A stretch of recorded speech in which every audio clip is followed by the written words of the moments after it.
সুন্দরতম চ্যানেলে আপনাদের সালাম ও শুভেচ্ছা। এরা কি কোরআন নিয়ে বোঝার চেষ্টা করে না?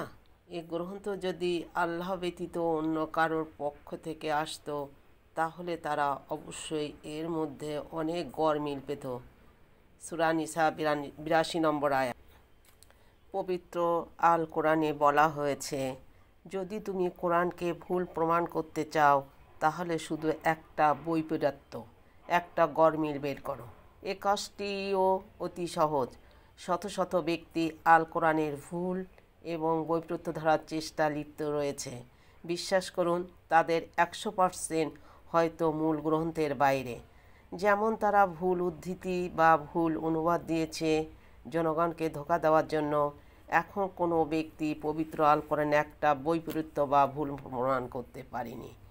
কেউই আল কোরআনের কোনো ভুল ত্রুটি খুঁজে বের করে দেখাতে পারবে না। একজন মাওলানা ইসলামের ইতিহাস সম্পর্কে অভিজ্ঞ, কিন্তু বিজ্ঞানের জ্ঞানে অনভিজ্ঞ। আমি এমন অনেক মাওলানাদের সম্পর্কে জানি যারা ইসলাম এবং বিজ্ঞান উভয় সম্পর্কে ভালো জানেন।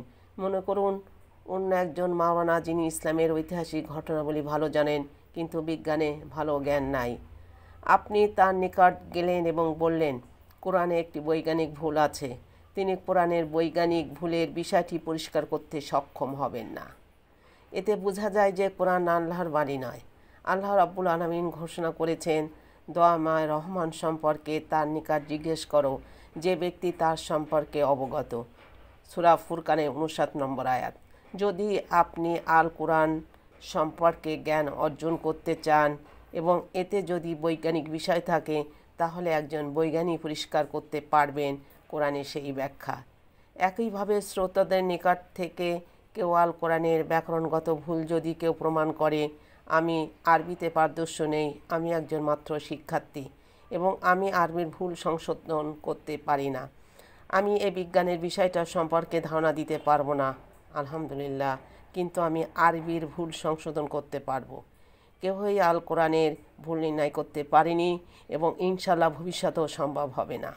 কেননা কোরআনের সকল ভুল ত্রুটির ঊর্ধ্বে এ অযৌক্তিক ব্যাখ্যার ব্যাপারে কোনো ব্যক্তি যে আল্লাহর বিশ্বাসী সে বলতে পারে না যে আল কোরআন আল্লাহর তরফ থেকে আসে নাই।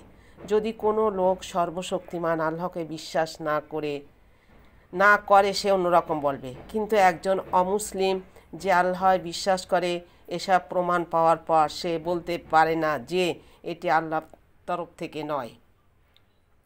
এখন একমাত্র তৃতীয় মৌলিক অনুমানিক বাকি থাকলো যে এর মূল স্বর্গীয়।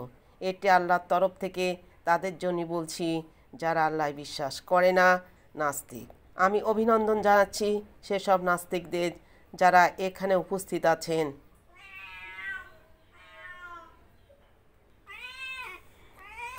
এখানে যারা আমার কথা শুনছেন, আমার বিশেষ অভিনন্দন সবার জন্য, কারণ তারা নিজস্ব বুদ্ধি বিবেচনা প্রয়োগ করে। তারা তাদের যুক্তির শক্তিকে ব্যবহার করে। আল্লাহর বিশ্বাসী অধিকাংশ ব্যক্তি অন্ধবিশ্বাসী।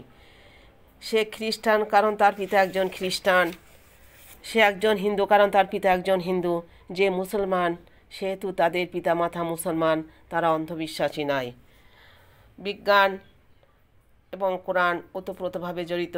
এ ব্যাপারে সঠিক ধারণা থেকেই তবেই মন্তব্য করতে হবে। আজ এই পর্যন্ত। আল্লাহ হাফেজ।